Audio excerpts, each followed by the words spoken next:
G'day, KFC SuperCoaches. Round 21 was a bit of a minefield with some very high scores and some really not good ones. Let's look at who was hot and who was cold in KFC SuperCoach. Toby Nankervis was the number one scorer of the round in KFC SuperCoach this week with 158 points. Absolutely monstered Port Adelaide and their young ruckman Bryn Teakle. 29 disposals for Nank, 42 hitouts, 12 of those went to advantage, which we know is what you need for KFC SuperCoach points. And he had 8 clearances, which was equal second best on the ground. Rucks have been really hard to pick this year, but Nank has actually been super reliable. He's played every game and he's number 3 for total points behind Jared Witts and Max Gorm. Jack Crisp is back in the hot section. He's been on the other side of the coin a bit in the last couple of months, but 105 KFC SuperCoach points against Melbourne was absolutely huge from him. Not the biggest score of the round by a fair margin, but we'll definitely take that from Jack. His first ton in 8 weeks. He was such a great pick earlier in the year. He's really struggled, but he had a massive last quarter against the D's on Friday night. Helped the Pies get to that great win, so we'll take that from Jack, and hopefully he can put up scores like that in the last 2 rounds.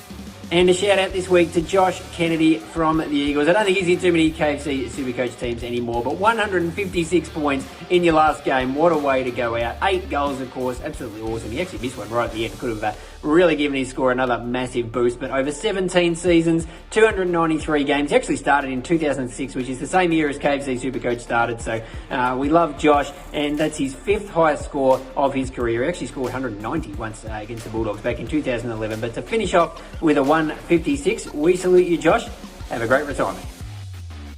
Who was cold in round 21? Now it's KFC SuperCoach finals time at the moment, so you need all your premiums firing, and that is definitely not what Tom Stewart did. A lot of people traded him in over the last couple of weeks when he's come back from that suspension. I think 5,000 teams added him last week. Some of them would have traded Crisp to him, and they would have been absolutely devastated by his 48 points. He actually seemed like he wasn't going to get close to that for a long time. Mitch Owens, who I like having on my bench as a midfielder, but I don't want him tagging my defensive primos. He did an amazing job on Tom Stewart, kept him to that incredibly low score. For a guy who's been averaging about 150 points down at the Catter, he didn't get anywhere near it. Gave away 4 free kicks as well, which didn't help. So that really hurt me this week, and lots of other teams as well. Zach Merritt has absolutely been on fire. Hasn't had a score below 133 in his previous 5 games, leading into the Giants on the weekend. But Spike McVeigh did his homework, sent Harry Perryman to him and kept him to just 71 points, and obviously the Giants got the win. That's a bit of a warning for our primos over the last couple of rounds. There are a few taggers around. We saw Mitch Owens do it. We saw Harry Perryman do it. So beware of that when you're picking, especially your captains and trade-in targets over the next 2 weeks. Thankfully for Zach, he plays Port and Richmond in the final 2 games. Neither of those teams really apply a tag, so I'm expecting a couple of big scores.